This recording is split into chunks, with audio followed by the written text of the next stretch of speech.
Boa tarde, senhores jurados, senhores funcionários, doutor, senhores advogados, senhores presentes.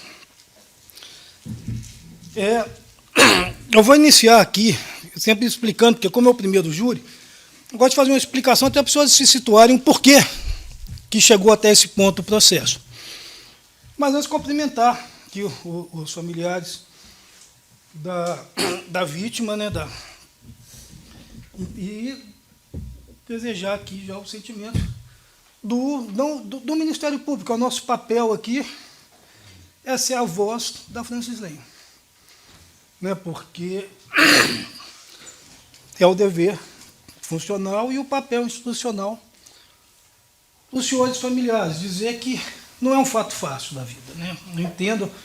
Como eu entendo a família do réu nesses momentos, não é uma situação fácil, principalmente se tratando de um crime de feminicídio, que não é o crime do tráfico, ele não é uma pessoa envolvida com o tráfico, é o que se chamava antigamente, é isso que eu vou explicar para os jurados, que é um negócio absurdo, que se chamava antigamente de crime de honra, que é um termo anacrônico de se dizer,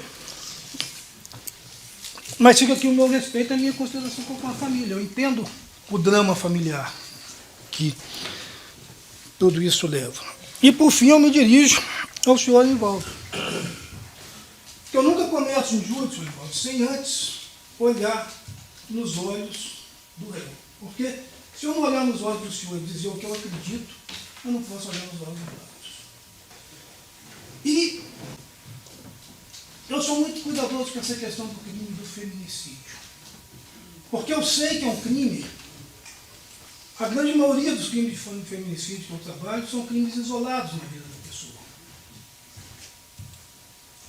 Mas eu entendo também, e eu tenho uma indignação muito grande. Eu digo para o senhor que eu tenho plena convicção de tudo que eu vou sustentar aqui. Senhores jurados, o processo, eu acho importante isso ser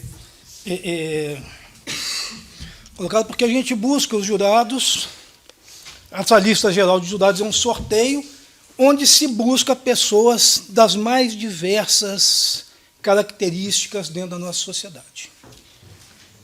É o julgamento do leigo, porque é o julgamento do cidadão, não é o julgamento do magistrado, não é o julgamento técnico, não é o julgamento... Ele é o julgamento de quem vive na sociedade. E eu acho interessante, porque esse processo, para ele chegar até aqui, ele tem todo um caminho absolutamente técnico. Acontece a morte, acontece o evento. Nesse caso, não tinha acontecido a morte ainda. Acontece o evento, alguém toma um tiro, uma facada, primeiro chega a polícia. Geralmente a polícia militar ou a guarda municipal. Chega o socorro, há um primeiro levantamento ali daquela questão, aí chega a polícia técnica, um estúdio de criminalística, que vai ao local, foi quem tirou aquelas fotografias, explicam qual a posição do corpo, explica tudo. Geralmente esse cara da criminalística não é um médico, ele é um técnico, ele de outra área, porque é o exame, ele não é o IML, é um exame de local. Para ver se tinha, por exemplo, se foi balizar, ele tenta achar cartucho de munição, tenta fotografar o local e faz uma pequena descrição ali de como foi encontrada a situação. A partir daí, esse corpo, essa vítima, é encaminhada ao Instituto Médico Legal. O ML é onde constata a morte da vítima, e essa é a primeira pergunta que é feita para os senhores aqui. Primeira coisa que se pergunta é quanto à materialidade. Se aconteceu um fato que a vítima morreu. Quem dá essa materialidade é o IML. Eu tenho ali, vê o movimento para mim do laudo ali, para mim, querido. O laudo de necropsia está no movimento 43.5, página 84 a 87, onde fala dessa morte que foi pelo corte no pescoço. Essa é a materialidade. Não há dúvida que houve essa morte. Então, nesse dia 8 de setembro de 2022, a Francis Lane morreu com um corte no pescoço. Imediatamente já se identificou quem foi, porque era um ambiente de conhecidos, e, a partir daí, desenrola-se um inquérito policial.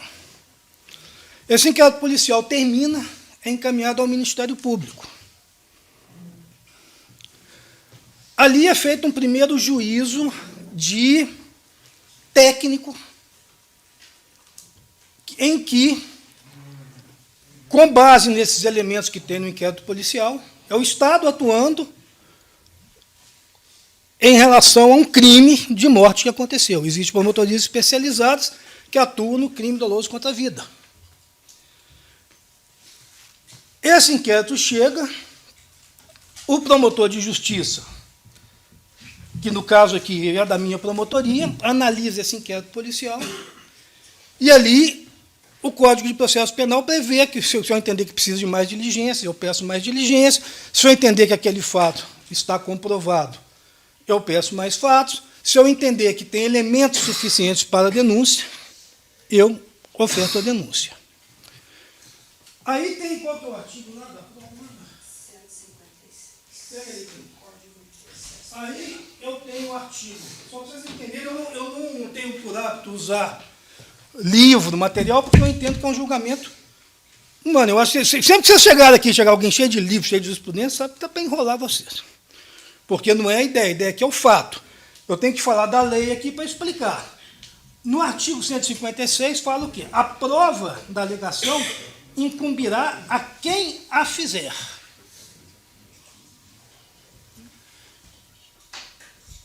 Sendo, porém, facultado ao juiz, o único que pedir as provas de ofício. Então, qualquer coisa que eu alegar aqui, eu tenho que trazer minha prova. Da mesma forma, qualquer coisa que a defesa alegar, ela tem que trazer a prova. Então, eu tenho que trabalhar com o que tem no processo. Eu uso o processo, e para facilitar, eu faço o meu índice aqui no tablet, e eu só posso falar, os senhores, o que eu trouxe ao processo. No caso, o que a delegacia, por isso que é a polícia judiciária, que é a polícia que apura o crime, não é uma polícia parcial, não é uma polícia, muito pelo contrário, eu até falo isso em todos os júris, eu acho importante, inclusive, que vocês, como jurados, deem uma passada na delegacia de homicídios. Porque muitas vezes a delegacia de homicídio é muito atacada aqui. E se vocês chegar lá, vocês vão tomar um susto. É um monte de menininho igual vocês, assim, ó, as delegadas, todo mundo jovem, todo mundo concursado, com vontade de trabalhar, e com um volume de trabalho brutal que eles não precisam inventar nada. Vale a pena ir lá, chegar lá e falar assim, olha, eu sou jurado, eu fui jurado, eu queria ver isso aqui, eu tenho... É mais que um direito que todo cidadão tem para ver, para quebrar essa ideia, que é tudo feito com... Ah, quero arrumar um culpado, quero fazer... Não. Até porque não falta morte. Aí é oferecida a denúncia. Essa denúncia foi oferecida pelo Ministério Público no movimento 45.1, páginas 103, onde relata o fato. Eu tenho que fazer... A denúncia ela é um relato sucinto, porque o fato está descrito na lei, matar alguém, aí você tem lá as circunstâncias, que é o caso do feminicídio, que é matar alguém em razão da condição do sexo feminino, da vítima Franciele, sua ex-namorada, com quem nutria um sentimento de posse, desceria no golpe mortal de arma na vítima. E o segundo agravante, que também está descrito na lei, é o meio que impossibilitou a defesa da vítima. A rapidez com que ele chegou lá e desferiu esse golpe, que ela mesma não acreditava que seria possível. São os dois fatos que eu tenho registrado na investigação. Esse processo veio foram ouvidas as pessoas aqui, esses depoimentos. A única que não foi ouvida em momento algum foi a senhora Leonilda. Mas eu tenho por bem, se ela foi citada, eu tenho por bem trazê-la aqui, porque o meu papel aqui não é acusar por acusação, porque eu seria um esquizofrênico se eu saísse daqui feliz e pedindo a condenação de um cara que eu entendesse inocente. Seria uma esquizofrenia da minha parte. Essa Leonilda eu acho importante, porque ela poderia chegar aqui e falar que não, falar a versão do réu. Até porque é uma testemunha absolutamente imparcial, porque reside no local e é amiga de ambas as famílias.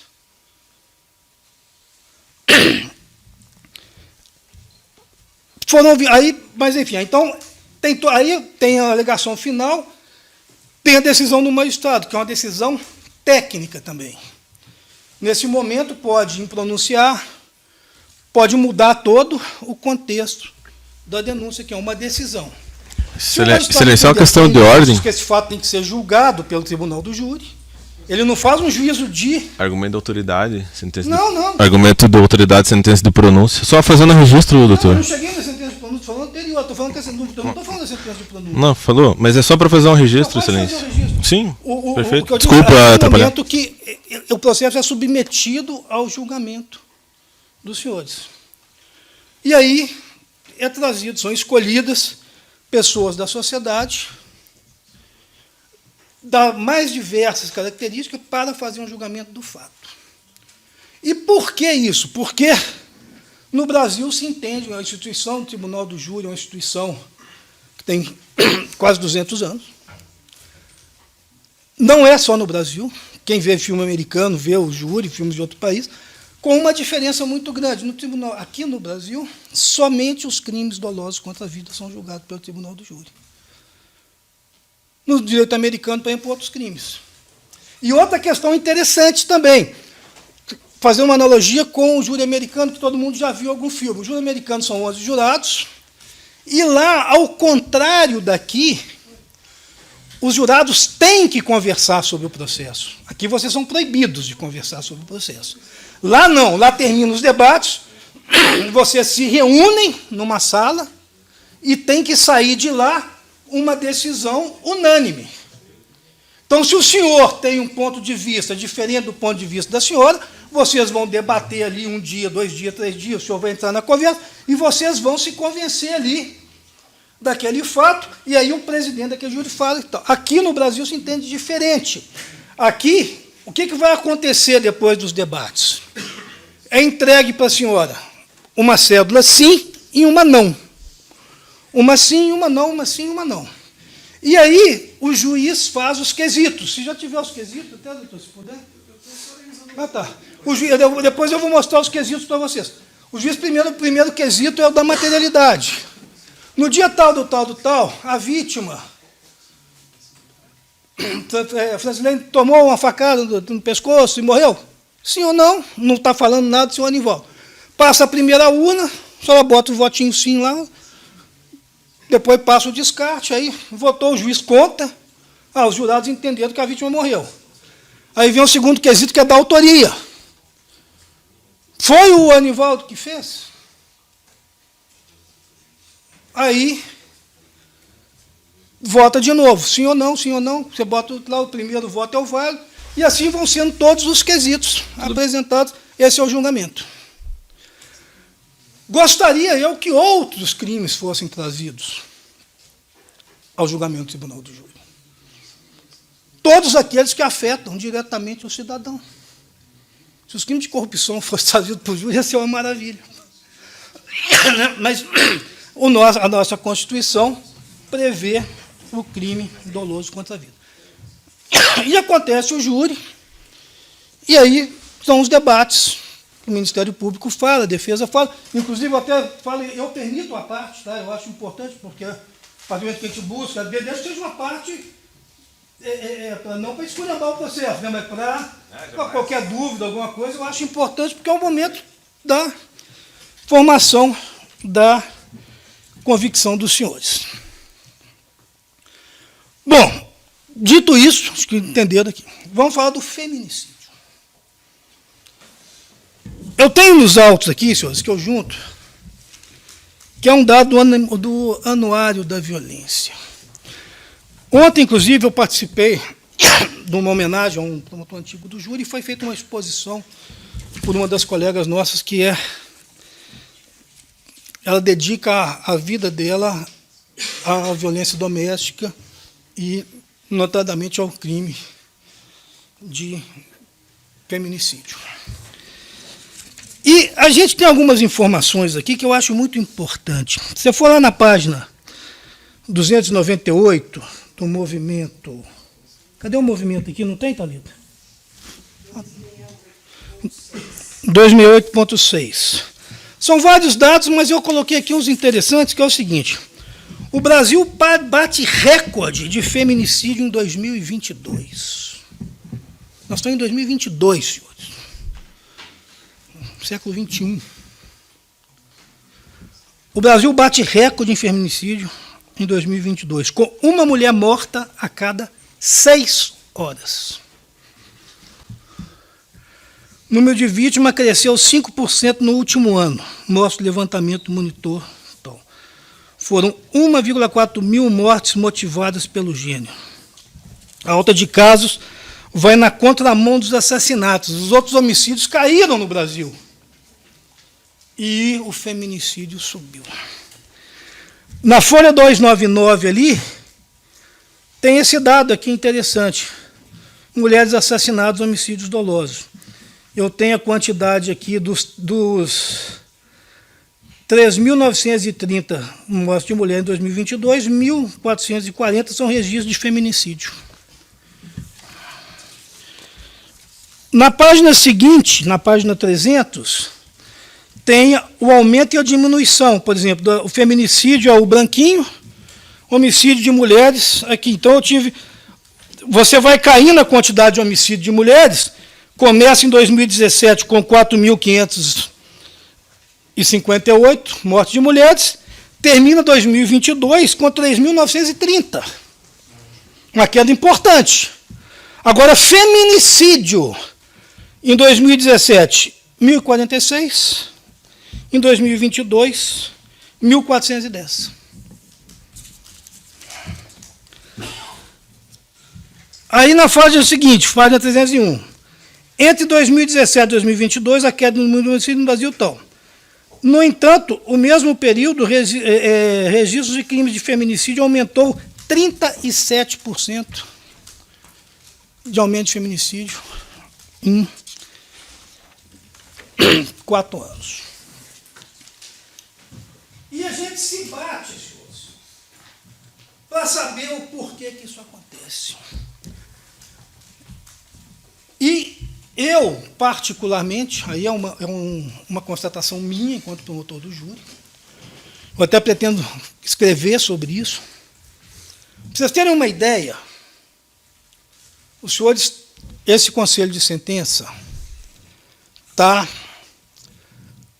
Vocês vão fazer esse júri aqui, os outros júris lá no fórum criminal. No fórum criminal aqui, no tribunal do júri mesmo lá. Vocês foram chamados para 10 julgamentos de júri. Desses 10 julgamentos de júri que vocês vão fazer,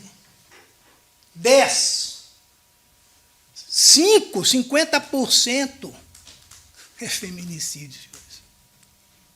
E uma sessão de julgamento. O crime de feminicídio está ganhando hoje em Curitiba do tráfico de drogas. E vocês vão ver isso, eu estou falando aqui, vocês vão ver, não estou exagerando, não, vocês vão vivenciar isso.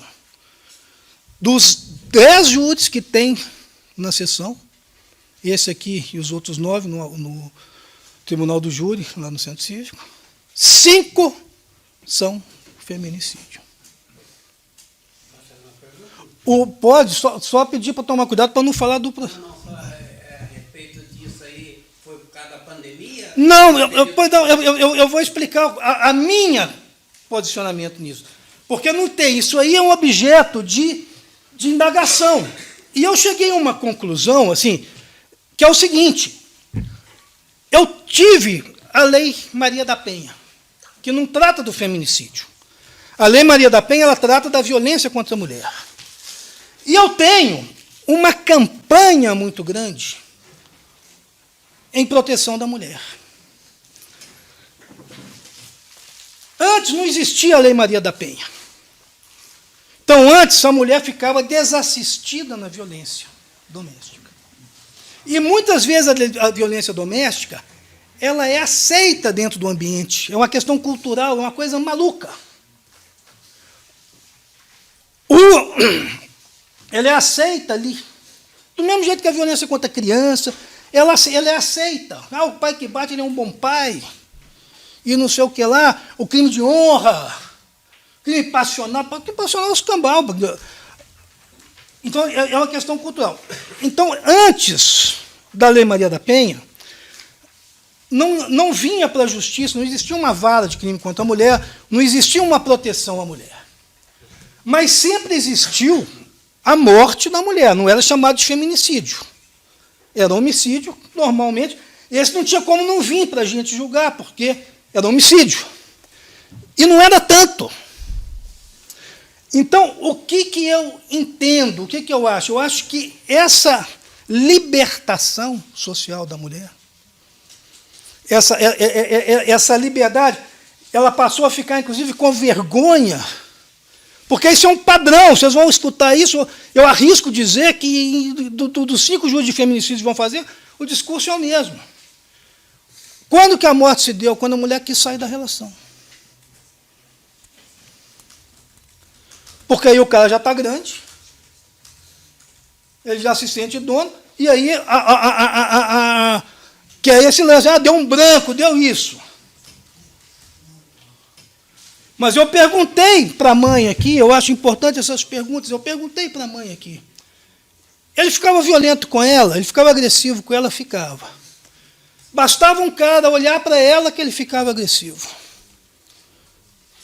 Beleza. Aí eu perguntei para a mãe, se eu gosto de ouvir a testemunha aqui. Eu perguntei para a mãe, mas ele ficava violento com o cara que olhava para a mulher? Não. Porque o crime de feminicídio é o crime do covarde. Se você vê um crime, se desses júris aqui, vocês verem, vamos supor que entre eles tem um crime de um patrão do tráfico que matou um usuário.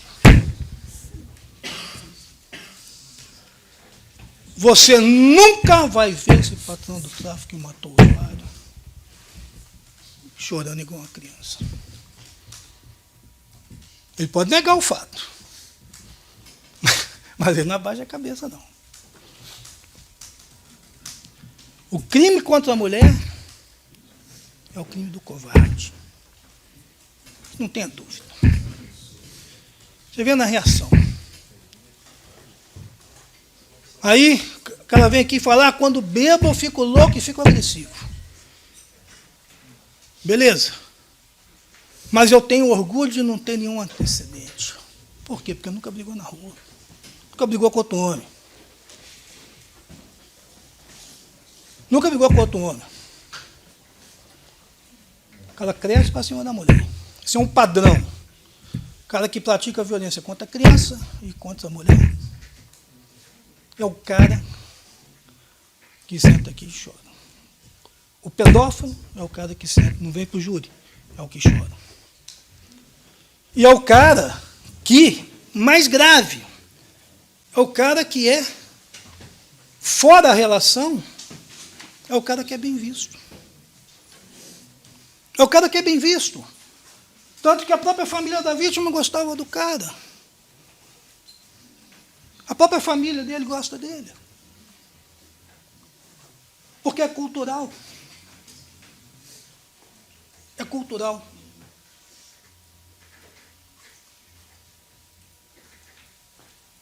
Se você pegar no curso da história,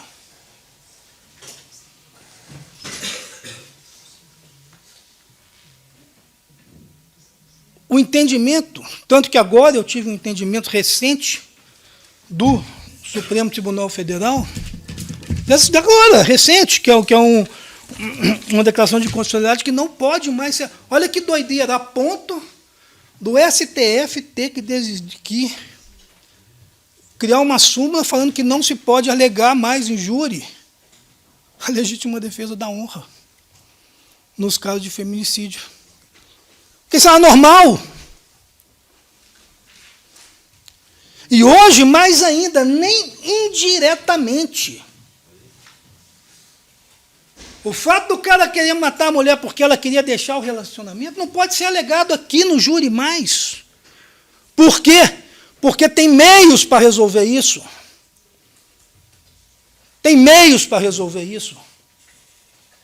Tem a vara de família, tem um pastor, tem um padre, tem um conselheiro, e eu alegar a minha indignação, a posse, como se isso fosse uma justificativa.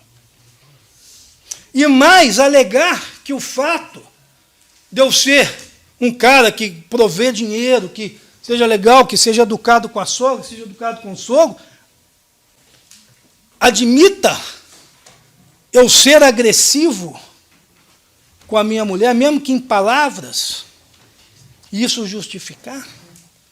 E sob a ótica da própria mulher, sob a ótica da própria mulher que se vê vítima disso. E não pense, os senhores, que isso é a exceção.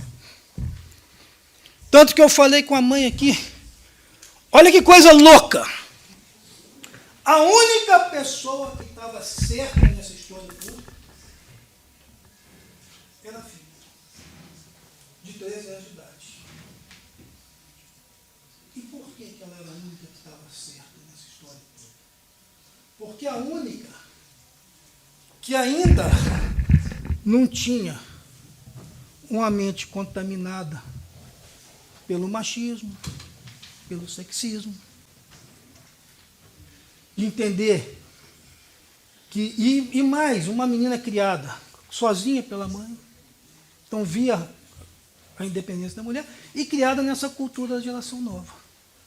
Então, quando ela falava para a mãe e para o pai, mãe, e para o avô, eles vão matar minha filha, ela estava certa. E quando os pais não acreditavam, eu não vou dizer que estava errado, mas é resultado de uma cultura. Ah, ele é assim mesmo, filho.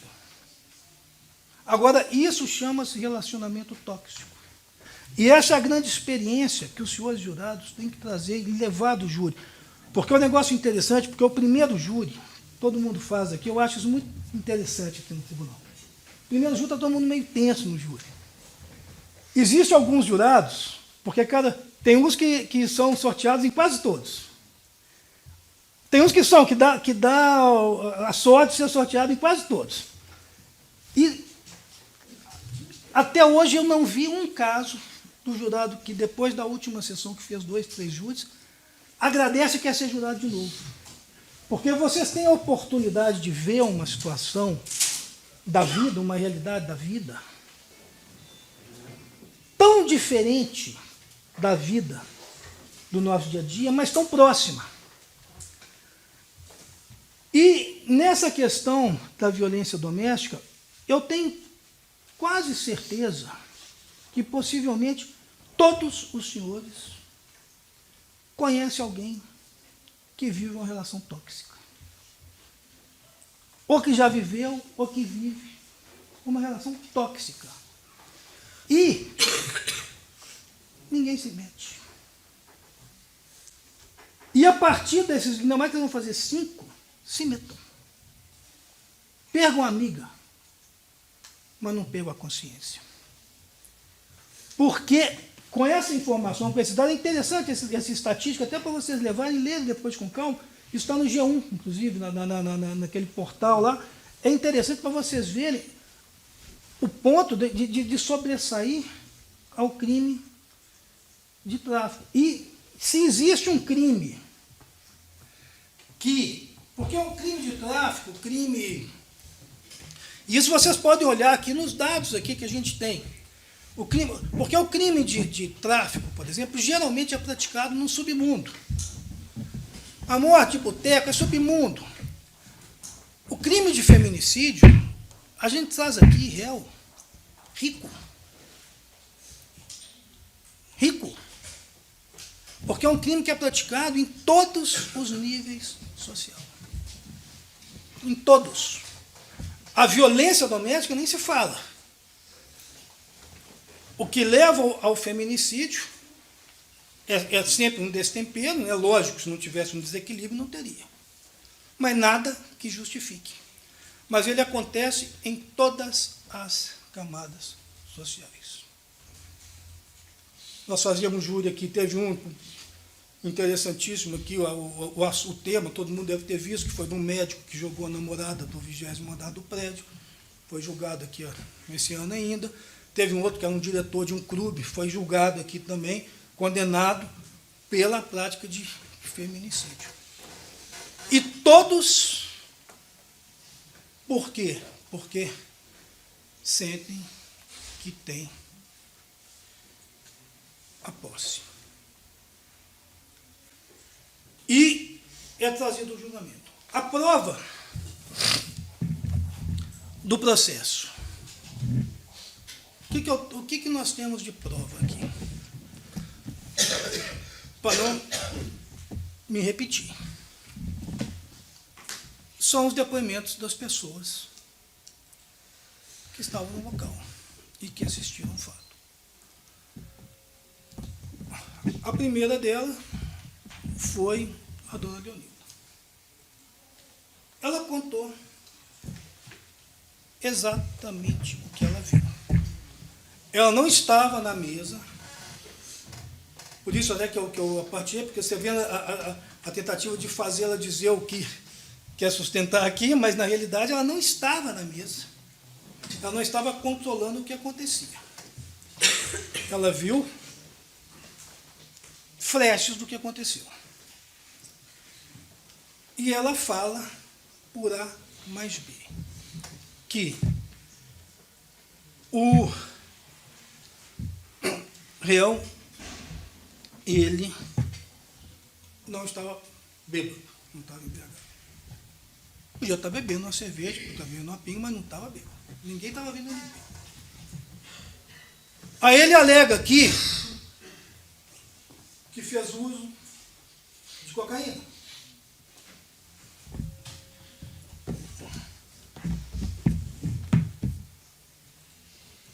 Eu também vou arriscar dizer aqui que, e se não acreditar no que eu digo, e se não tiverem essa informação por qualquer causa anterior, por favor, pesquisem isso, e se for diferente do que eu digo aqui, vocês estão autorizados no próximo júri dar de dedo na minha cara e falar: doutor, o senhor me enrolou ali naquela conversa. A cocaína, o efeito da cocaína não dura 4 horas. O efeito da cocaína é um efeito rápido. E qual que é o problema da cocaína? Vamos supor que nós dois aqui somos usuários de cocaína. Aí eu chego para a senhora e falo: tem um pino de cocaína para a gente cheirar aqui. Vamos para a festa? Vamos. Aí a gente vai para a festa. Aí a gente vai no banheiro e cheira um pino de cocaína, cheira uma carreira de cocaína. Sai tudo. Começa a passar o efeito, a gente vai no banheiro de novo. Tudo. Terceira vez, mesma coisa. Na quarta vez, acabou a cocaína. O que acontece? Acabou a festa. Acabou a festa. Você entra, você deprime, acabou a festa, acabou a alegria, acabou tudo, vamos embora dormir. Esse é o efeito da cocaína. Ela não é uma droga aliciante que dura 4 horas, 5 horas, o cara falar que está louco. Entendeu? Não é isso. Agora, se o cara estiver bebendo e enchendo a lata, ele vai cair de bêbado. Vai turbinar o efeito e vai ficar mais bêbado. Eu não tenho, nesse caso, nenhuma coisa nem outra. Eu tenho um cara que chegou no baile e ele alega para nós aqui que chegou lá por volta das 9 horas e que só cometeu esse crime às 2 da madrugada. cerca de 5 horas depois. Não tem como um cidadão desse estar sob efeito de cocaína. Não tem como. Se ele tivesse saído ali fora e entrado lá para dentro, beleza. Mas não tem como dizer que esse cara... É impossível dizer isso. Eu poderia dizer, não, acabou a cocaína e ficou bebendo e caiu de bêbado. Mas dizer que ele estava ligadão de cocaína, não. Ele já passou da fase da depressão, que eu digo, não depressão, doença, da tristeza do fim da droga. Então, dizer que essa droga, que ele estava alucinado para praticar isso, sendo que ele cheirou essa droga 4 horas depois, não. Isso aí não existe. Ou ele estaria apagado, mas nunca a ponto de fazer uma insanidade dessa. Então, nós ouvimos aqui a senhora Leonina. Aí nós ouvimos a mãe, a senhora Joana, que foi quem ouviu a última palavra da filha lá, que relata a mesma coisa. Só que ela nos conta aqui uma coisa importante do anterior, do que vinha acontecendo a partir da hora que a Francis Lane, filha, né, que se chamava ela, resolveu por fim essa relação. A partir desse dia, a vida dela se transformou num verdadeiro inferno. A ponto da mãe ter que buscar ela no trabalho. A ponto da filha dela, de 13 para 14 anos, ter que escutar por diversas vezes, não quando o Anivaldo estava embriagado, estava bebendo. Porque embriagado não era embriagado, não estava bebendo. Na rua, durante o dia, porque a criança não está, né? Ouvir, eu vou matar sua mãe, se ela não voltar para mim. Sua mãe vai morrer.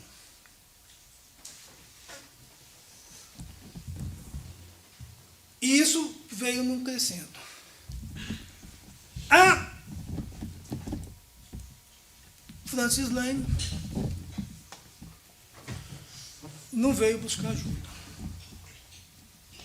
O que é também a regra. A exceção é quem vem buscar ajuda. A Francis Lane gostava do Anivaldo. E outra coisa que vocês vão perceber também, esses poucos, se fizerem muito juro, mas se não, é interessante esse dado. A relação entre a vítima e o agressor é uma relação doentia. É uma relação doentia. Eu faço um traço, porque são violências muito semelhantes, que são violências do covarde e violências do cara que é adequado socialmente. Eu vou fazer uma comparação com a pedofilia. O cara que pratica sexo com uma criança de 10 anos de idade. Que geralmente não é com violência. O pedófilo, se ele sentar aqui, é um cara super legal. O pedófilo consegue colocar uma criança dentro do carro. Se o cara não for simpático, a criança não vai. Ele cativa, é uma relação doentia, ele cativa a criança e convence. A não ser o cara que pega com violência, põe dentro da mala, droga, Então, mas o que é feito dentro de casa, dentro do ambiente doméstico, que é a grande maioria dos crimes, se sentar o pedófilo aqui, você vai ver o cara, eu fiz um processo, o cara era procurador no município do interior. Todo mundo adorava o cara. O cara era um doce de pessoa, sim, porque se o cara não for o doce de pessoa, a criança tem um radar, a criança não brinca, você tem uma cara ruim lá, mas ele nem vem mexer com você, o cara consegue. Fazendo uma analogia bem longa. Então, o cara que pratica a violência contra a mulher, e aí não vou nem na questão do feminicídio, a violência moral. A mulher é vítima disso aí é um crescendo. É um crescendo, é uma psicopatia maluca, é um crescendo da violência que a pessoa vai se sujeitando àquilo. Eu vou pegar um caso, eu tenho N exemplo, eu não trabalhei nesse caso, mas por uma coincidência do destino, eu fui professor, eu trabalhei em Guarapuava e fui professor da Sprintz, lá daquela menina que foi jogada lá, que foi morta em Guarapuava, que foi até uma referência de caso aí. Ela foi minha aluna. Uma menina inteligente, bacana, boa família. Eu ouvi os depoimentos dos pais. Não trabalhando no processo por curiosidade, até porque eu tive uma relação com ela, de professor-aluno, um conhecimento, e tive a curiosidade de ver. E os pais dela, pessoas esclarecidas da cidade, os depoimentos muito parecidos com os depoimentos dos senhores.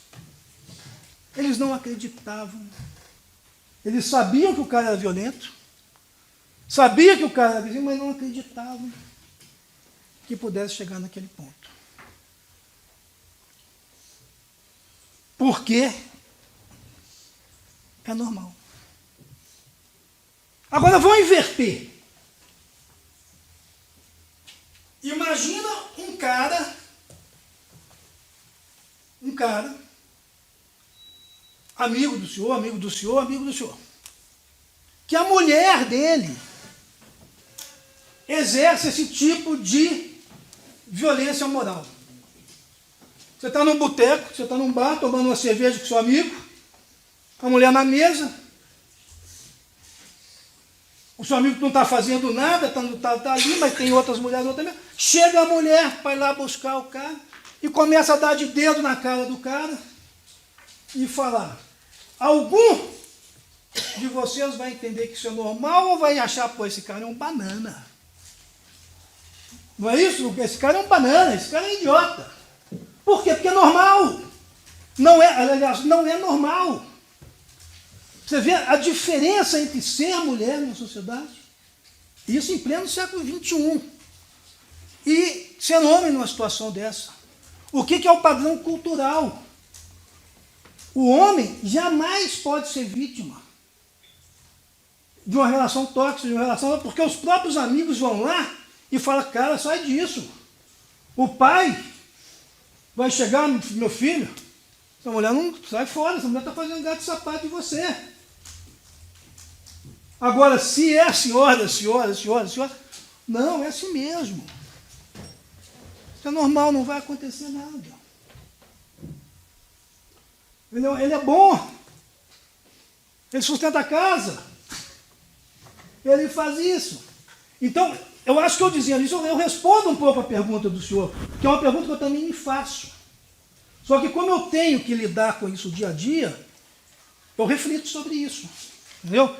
E espero, eu estou fundamentando, eu quero escrever sobre esse assunto, porque isso aí é um assunto importantíssimo e atual. Porque a gente vive, cara, numa situação de violência contra a mulher, que é um negócio pavoroso. É assustador.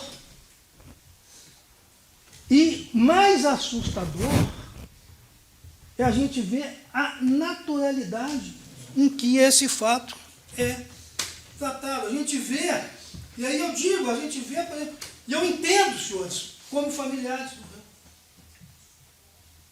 porque eu entendo também que, em várias circunstâncias da vida, ele é legal com vocês.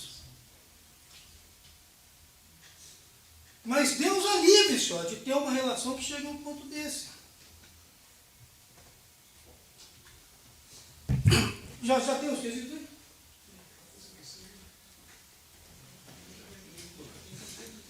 Tem. Então, eu tenho esse depoimento da Leonildo. Tem um depoimento da senhora Joana.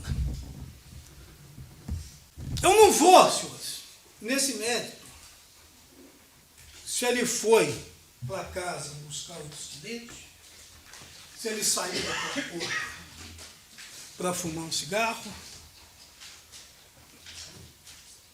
Eu não vou nesse mérito. Até porque eu tenho um compromisso de dizer para os senhores o que eu sei.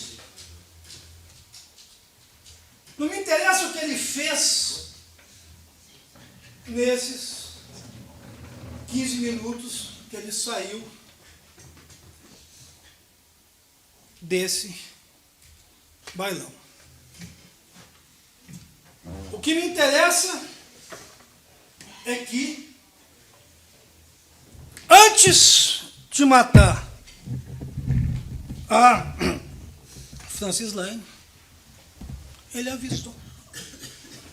Ele mandou uma mensagem para o WhatsApp dela, que movimento que está, a primeira ali. Cadê ela aqui? Eu preciso dela aqui. Oi? Não, eu tenho todo o impresso, mas se vocês conseguirem ver isso, eu acho que está fácil. Consegue achar? Se vocês forem ali no movimento 38.9. Oi? Não achei. Você consegue ajudar ela a achar ali o movimento 38.9 ali? Como? 38.9. Na verdade, eu não tenho, né? Oi? Não tem, não aparece. Quanto a chave? Mas não tinha. Mas ela não falou que não tá aqui, né? Não, está no processo. Mas é foto, mas não tem essa. Mas como é que faz? Gera? Não, não é vídeo, é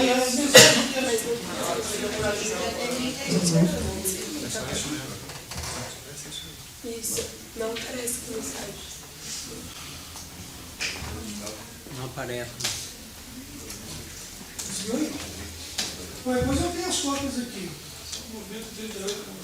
Não, 38.9 está com Começa no 3 até o 9. A primeira folha é do 9. 38.3, né? Não, eu estou falando da passarinha. 38.3. São as mencionadas na pronúncia. É.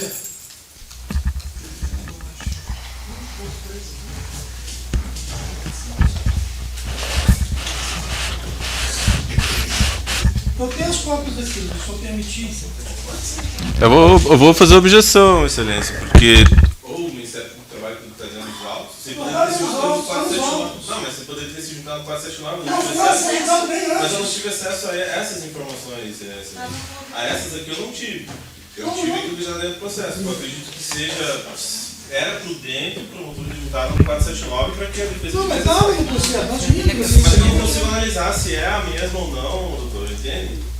não, É só essa questão. O senhor não estou impedindo o senhor mostrar para o jurado, mas mostra que ali na tela, alguma coisa esquerda está dentro dos autos. Isso aí está fora. Não, mas é que são cópias que foram impressas do próprio Projude. Inclusive, se o doutor tiver, pode encaminhar uma cópia para o defensor também. não, mas São os Mas prints que...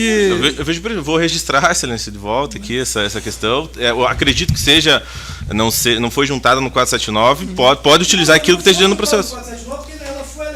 Mas aqui, doutor, mas é que é um documento diferente. Eu não estou duvidando do senhor, não estou duvidando de nada. Não, mas só um momento com a palavra. Não tô. Não, mas pode até parar uma parte aqui, uma parte legal, tudo bem, pode até parar ali, mas essas informações elas não foram juntadas dentro do processo, e por cautela que eu não tive acesso a elas, não posso saber se é fidedigno aquilo que já foi juntado ou não. Eu estou clicando na imagem aqui do ajude e está aparecendo. Mas então que mostre pela tela ali. Põe o ajude aí, eu estou clicando no ajude aqui do meu e está aparecendo. Não, mas é que parece que a discussão aqui ela não tem muita... Sem sentido não. Tem... Aqui ninguém trabalha sem sentido. É só uma questão de cautela. Então, Permite que eu Sem problema. Na verdade, pode entregar uma cópia. Qual é pra o defesa. movimento, doutor? Aqui, se quiser ver, eu vou deixar com o senhor esse aqui, mas tá no processo. Não. Tá no processo. Eu vou precisar só tocar que essa que eu tenho as anotações aqui. Está no movimento 38. Então não tem. Conseguiu colocar ali? Vai pôr aqui já. Pronto, resolveu. Só para. Eu não vou mostrar nada para os senhores, não invento. Está ali, entendeu? Se puder, permite que elas possam acompanhar aqui como está aqui. Doutor, é só uma objeção por cautela só. Não é. Tá aqui, deixa eu ver aqui. Então aqui, ó, são várias conversas.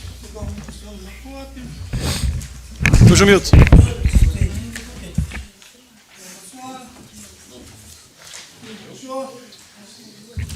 Fica mais fácil acompanhar.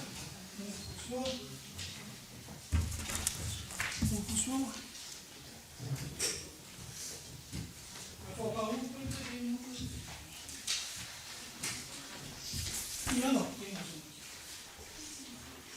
Então eu tenho aqui, ó, nessa primeira folha aqui, é porque aí eu não anotei os dias, mas ali tem nos autos aqui. Então no movimento 38.1, que é a primeira imagem aqui da foto, que ele fala para ela, vai, me mata então.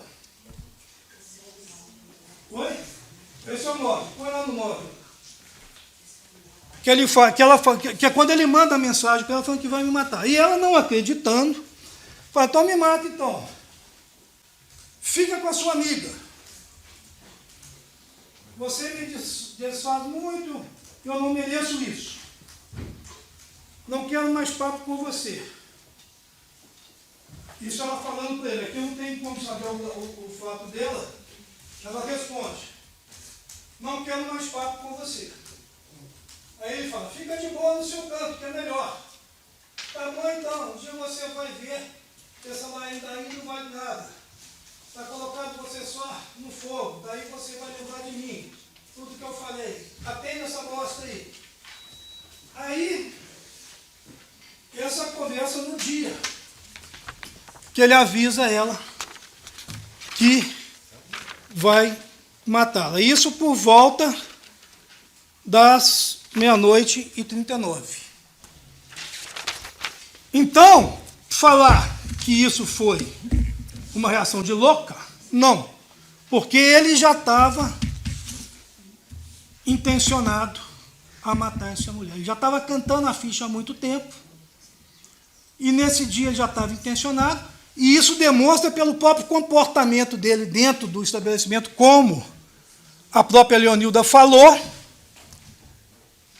que ele estava meio estressadão. Agora, eu tenho outras conversas anteriores aqui. Essa que eu falei para vocês aqui é do dia. A desse fato aqui, que começa na primeira linha lá, quando ele fala, vai, me mata então. Mas eu tenho várias outras conversas aqui, ó, que fala, adeus, você nunca mais vai me xingar, teologia. Você vai ver o que vai acontecer.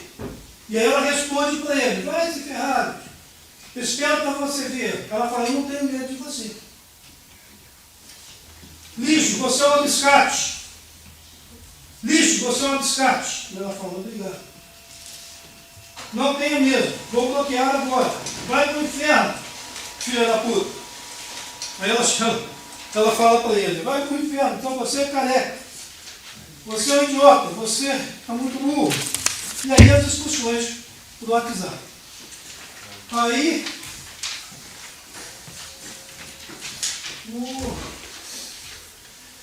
vai me desbloquear, vai se pode. Põe aqui no ponto 4 aqui para mim. Eu tenho que saber qual não fala ou fala. Aqui, ó. No ponto 4, está tudo fala dele. Liguei sem querer. Você vai me desbloquear? De boa, ele pediu para ser desbloqueado. Isso no dia 13 de setembro. Tudo data anterior agora. A conversa da noite é aquela primeira. Liguei sem querer, você vai me ligar de boa. Aí ela falou assim, aí ele falando, vai se fode, com essa cara, comigo, você vai ver. Aí ele falou, bloqueia eu aqui também. Vocês vão se foder comigo. Mas tudo fala dele. Bota fé. Você e esse filho da puta. Ele está achando que ela está com outro cara. Entendeu? Não precisa se desbloquear, já sei de tudo. Você vai viver no inferno de hoje em diante. Com seu careca. Deve ser outro, eu vi teu bufetinho com careca. Você vai ver. Vai lá. 4 de setembro. Volta aqui.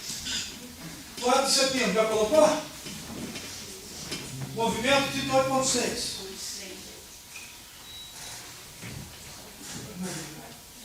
Tudo fala dele.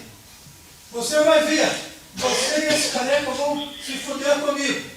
Só espera para ver, sua filha da puta. Vou acabar com a minha vida e a sua. Se você soubesse a raiva que eu estou de você. Você nem parecia na minha frente. Dela puta, desgraçado, você vai se fuder comigo. Pode chamar a polícia, você não vai viver sossegada, capeta. Vai, me bloqueia, eu vou pegar esse cara, juro por Deus. Vai na outra ali. Movimento 36.7. 38.7. Vai pro inferno, você e esse careca. Quando eu pegar vocês vão ver. Não briga com a minha cara, filha da puta. Deixa ela comigo, sua filha da puta. Agora você vai ver o que é bom pra tosse. Aí ela responde, por que você me xinga desse jeito? Porque ela gostava dele. Ela não tinha uma relação extra. Aí a reação dela aqui, depois de tomar todo esse xingo, por que você me xinga desse jeito? E a resposta dele, você é uma filha da puta. Ela fala, tá bom então. Eu vou pegar esse careca, você vai ver. Muito obrigado por você estar me xingando tanto assim. Aí ele fala, vai pro inferno, você e ele. Aí, movimento 38.8. Você estava lá. Aí ela falou, você é louco, cara, vai pro inferno. Aí ela perdeu a paciência, então vai você. Vocês vão ver agora o que eu sou capaz de fazer, sua puta. Vou bloquear você, nunca mais vou desbloquear. Pode me bloquear, onde você quiser. Eu não sou obrigado a escutar isso. Eu falo para ele, não sou obrigado a escutar isso. Você não é meu dono, não. Você não vai beber feliz de hoje em diante. Vai viver, cara, e vai deixá-lo em paz. Vai para o inferno, biscate. Você vai ver comigo. Agora eu estou falando sério. Aí ela fala, adeus, você nunca mais vai me xingar. E aí? Assim vai. Essa é a conversa que as pessoas acham normal. Eu falo isso, eu tenho uma enteada, uma filha que eu tenho de 17 anos. Eu falo isso para ela, eu falo, olha, se um dia você for vítima de um negócio desse aqui, se alguém tem que responder um processo um dia, esse alguém sou eu. Porque esse cara não vai fazer isso. Ah, mas eu gosto. Ah, você gosta? Então, já que você quer escutar xingo, então eu escuto dentro de casa, não na rua. Porque isso não é normal. Eu não posso entender isso como uma coisa normal. Eu não posso admitir isso como uma coisa normal. Que uma pessoa tenha esse tipo de comportamento com uma mulher que ele diz que ama. Que amor é esse? Ele não estava agindo no estrito cumprimento do dever legal. Ele não estava agindo com nenhuma coisa que retira, que permita que ele possa matar. Aí pode falar, vocês podem absolver por pena dele, por dó. Não pode. Se tiver um escrito em algum lugar na lei que a pena, a dó, afasta o crime, pedir indulgência, afasta o crime, me mostra onde está escrito. Esse quesito aqui, absolve o acusado, é um quesito só para simplificar as teses, porque antes as teses eram todas legítima defesa, quem defende injusta agressão, não sei o que, ela confundia. Hoje a tesis explica e vocês podem absolver. Agora, por dó, isso no direito penal não existe no crime de vida, no crime de morte. Aí eu tenho o quarto quesito. O réu agiu sobre o dó. Aí, vamos supor, votou o primeiro sim, o segundo sim. O quesito da absolvição, não tem nenhuma causa de absolvição, não vou absolver. Aí tem o quarto quesito. O réu agiu sob o domínio de violenta emoção, logo em seguida, injusta provocação da vítima, à medida que a vítima dançava, e quando ele foi conversar com ela arremessou-lhe um copo de caipirinha? Não, porque ele mesmo falou que não. Esse quesito foi feito com base no que ele disse lá no depoimento judicial. E a escolinha isso aqui. E aqui ele falou e refalou. Então, quando ele foi lá dar a facada nela, ela não tinha arremessado o copo nele. Ele chegou e já foi juntando ela pelo cabelo e passando a faca no pescoço dela. Não existiu nenhuma discussão, nenhuma agressão, nenhuma mínima possibilidade de alguém achar que ela ia agredir ele com alguma coisa. Isso foi dito aqui pela mãe, isso foi dito aqui pela testemunha absolutamente imparcial, a Leonildo, e isso foi dito aqui pelo Anivaldo. O que ele fala aqui é que lá, ou o que ele falou aqui para nós, que é o momento da grande produção da prova, que é perante os senhores, ele está tentando segurar, não, ela me jogou um copo lá atrás, quando ela chegou no bar, quando eu fui oferecer uma caipirinha para ela, 9 horas da noite. Mas não teria, a mãe não viu isso, a avó não viu isso. Agora, o que interessa, o que é quesitado aqui para os senhores, é, todos os quesitos aqui é daquele momento. Então, esse quarto quesito aqui vai manter, porque está no quesito, mas ele está prejudicado, porque o próprio réu falou que ele não existiu. Aí aqui, o crime foi cometido com motivação torpe, uma vez que o acusado tinha um sentimento de posse em relação à vítima e não aceitava o fim do relacionamento, bem como não se conformou que ela estava no local se divertindo e dançando em companhia de uma amiga. Esse quesito aqui também está estampado no processo, mas ele mesmo aqui disse que ele tinha ciúme, que ele não aceitava, e que ele, na hora que viu ela dançando lá com a amiga, ele ficou louco. Ele falou isso aqui. Eu ouvi ele falar aqui. Aí eu entrei, ela estava dançando com a amiga, eu achei aquele estilete no meu bolso, que eu usava para o trabalho, que estava desempregado há meses. E aqui ele ainda falou uma outra coisa que ele não tinha dito no processo. E que todo mundo ouviu ele dizendo isso. Esse estilete, porque quando ele falou no processo, quando ele falou lá na primeira fase, ele falou, esse estilete é do meu trabalho, eu esqueci no meu bolso e nunca mais vi esse estilete lá. Estava no processo lá, foi meu. Aqui, ele já falou diferente.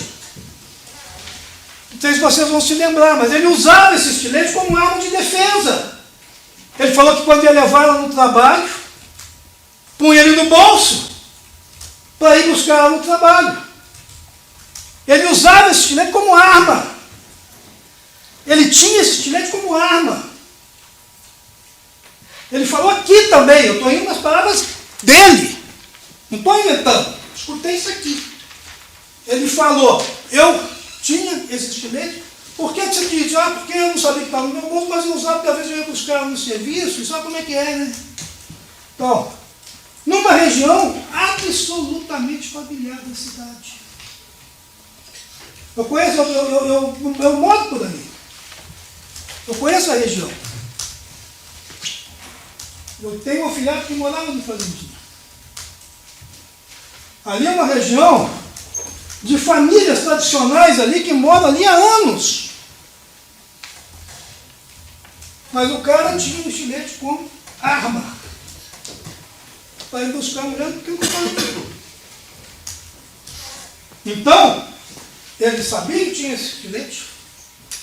Se ele usava esse estilete como arma para se defender de não sabe o quê, para ir buscar a namorada no serviço, quiçá para sair a pé de madrugada e voltar de madrugada na balada.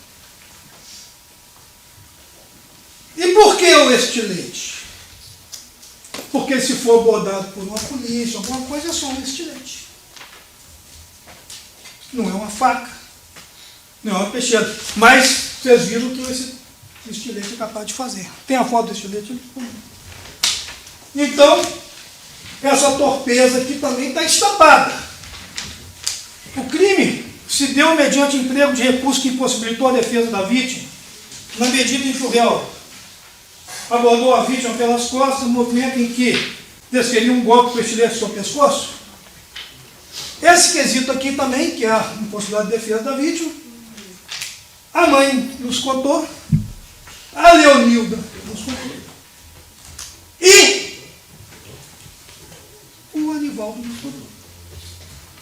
Que ele entrou, viu ela dançando, não sei o que deu na minha cabeça, fui lá, peguei ela e botei para cima. Ela não teve a menor possibilidade de ver. E mais, ninguém que estava próximo teve a possibilidade de defender essa menina, dada a rapidez do negócio. E o sétimo quesito é o do feminicídio, que é esse, que é a grande conquista da lei. O crime se deu contra a mulher por razões de condição do sexo feminino, prevalecendo as relações domésticas e familiares existentes, uma vez que a vítima era sua ex-namorada. Que é o feminicídio. Que também nos foi dado aqui. O motivo era esse. Esse motivo ele complementa a torpeza. Além da torpeza, é a sensação de ressentir pelas conversas. Aquele ali é o estilete utilizado. Aí, eu tenho uma questão, até para terminar aqui minha fala, que é a questão da fixação da pena. Foi uma coisa que é muito dita aqui. A pena em condenando este nobre senhor, a pena será de 30 anos. Senhores, eu digo para os senhores, eu, enquanto promotor de justiça, quem me dera fosse. Quem me dera. Todo mundo aqui, talvez as mais novas, mas todo mundo, não ouviu falar do caso da Daniela Pérez, por exemplo, que matou a filha da Daniela Pérez. Um artista da Globo matou. Foi condenado a 400 anos. 8 anos depois. Aquela menina lá que matou os pais lá, já está na rua. Uma coisa é a pena, outra coisa são os benefícios legais. Então, homicídio qualificado, 2/5 já progride. Não existe semiaberto aqui quase, então o cara vai direto para aberto, porque não tem vaga no semiaberto. Aí, cada 3 dias que eles falam trabalhar lá dentro, 3 dias, paga 1 de pena. Então, se o cara for condenado há 20 anos, vamos arredondar 18 anos, só nessa aí ele já paga 6. Fazendo, mas não é trabalhando, fazendo servicinho lá dentro, lavando, arrumando a mesa, porque é tanto preço que tem que fazer, dividir trabalho. Ler livro, dá dia para dia no São Pedro. Então, não se iludam. E falo isso com indignação. Não é com querendo livrar, não, porque eu achava que a pena tinha que ser cumprida. Porque acontece o seguinte, senhores. A gente está vendo aqui o Anivaldo ali com a mão na cabeça e chorando.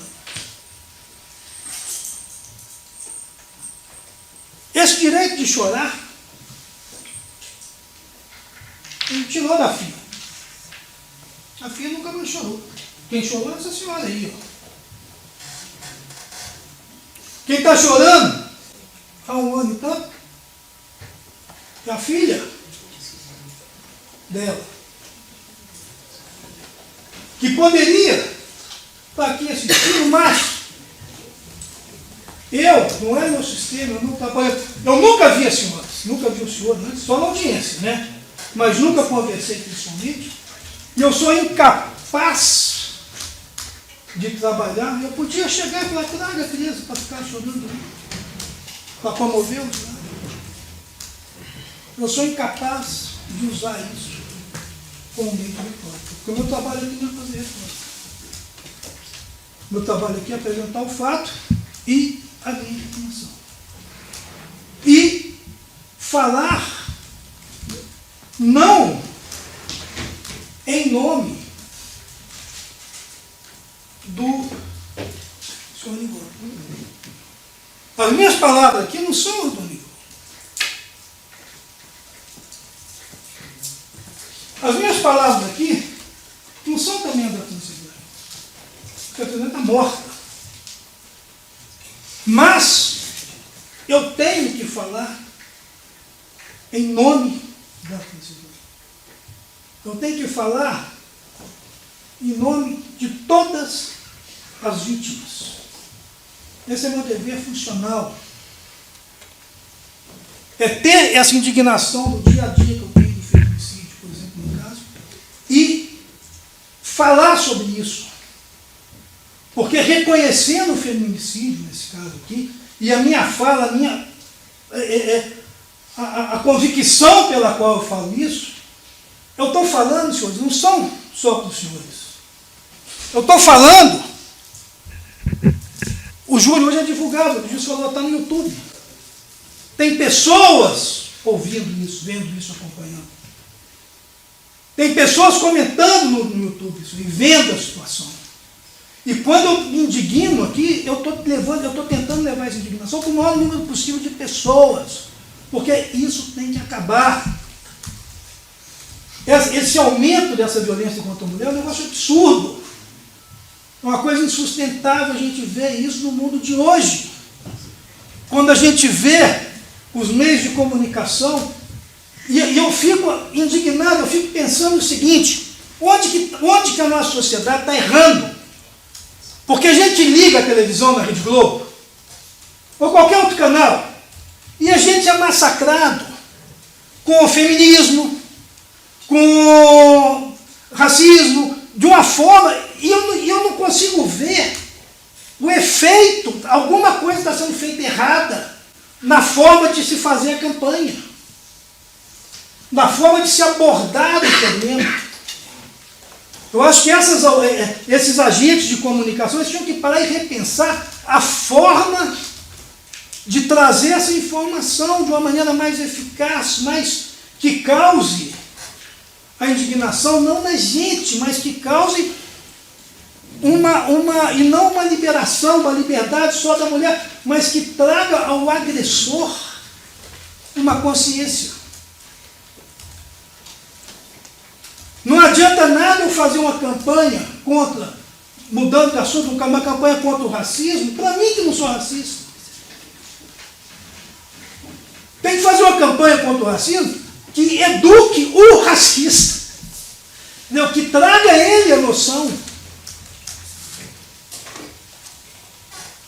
Porque eu não consigo entender, com todo esse movimento, com todas essas questões, a gente tem esse aumento da violência contra a mulher, conforme esses dados aqui que eu disse para os senhores.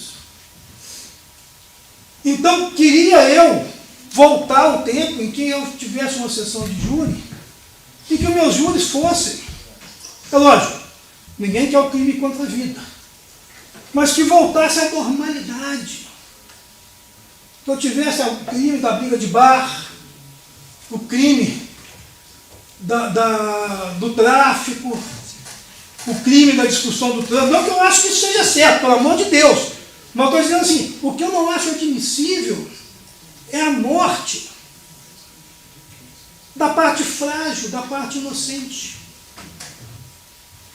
Da parte que só queria ser feliz.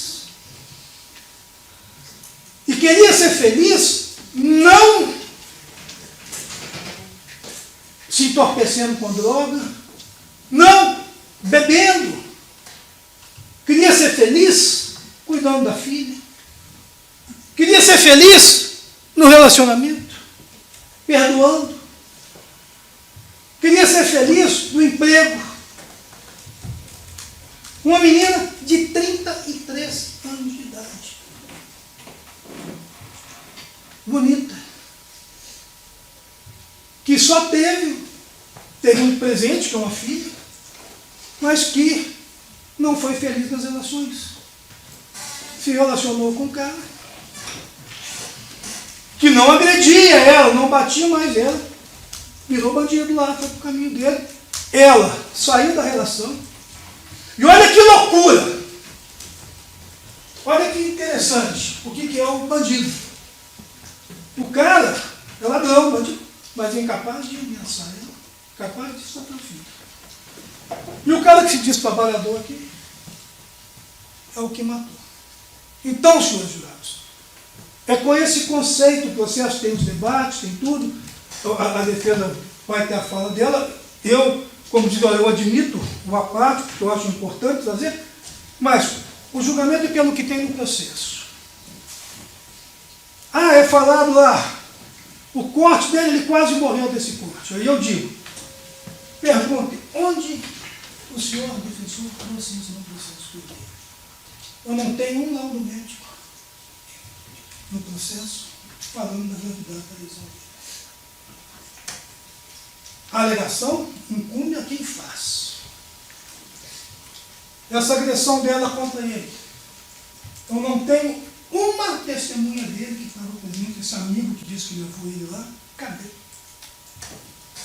Então, tudo que for dito aqui, na tentativa de trazer uma versão, perguntem onde isso está no processo. Se ele ficou internado, ficou. Ficou todos os dias. Ah, o menino que eu vi que falou 15 dias, que já tá. Mas eu tenho os laudos da Francilânia. Se ele ficou no processo, eu tenho o laudo que ele ficou internado. Cadê? Onde está esse laudo? Onde está o amigo dele que estava com ele nesse banco? Onde está alguém para falar que ele estava certo? Ninguém. E acompanhar durante todo o processo. Tudo isso poderia ser produzido. Eu trouxe testemunho aqui que eu nem sabia o que ia falar. Mas é uma testemunha. Então, se for trazer qualquer coisa que não tenha no processo, onde está isso? Eu tenho uma hora lá que o pai fala, eu sei que ele ficou entre a vida e a morte, mas conversa. Eu quero, isso é prova de materialidade. Eu não consegui vir, deve ter uma cicatriz, porque ele se cortou. Mas eu sou sincero, não consegui. E se vê, compara. E gostaria de perguntar também, por que ele não se matou antes? Por que ele não se matou antes? Evitaria uma grande perda. Eu passo a palavra aqui. Encerrado, doutor João Milton? Acabou em 6 segundos? Tá. Tudo bem, a gente encerra aqui. Jurados, nós finalizamos a fala para o Ministério Público, daí em seguida a defesa também tem o prazo total à disposição de 1h30. A gente faz um intervalinho, coisa de 5, 10 minutos no máximo, e já retomamos aí, tá bom?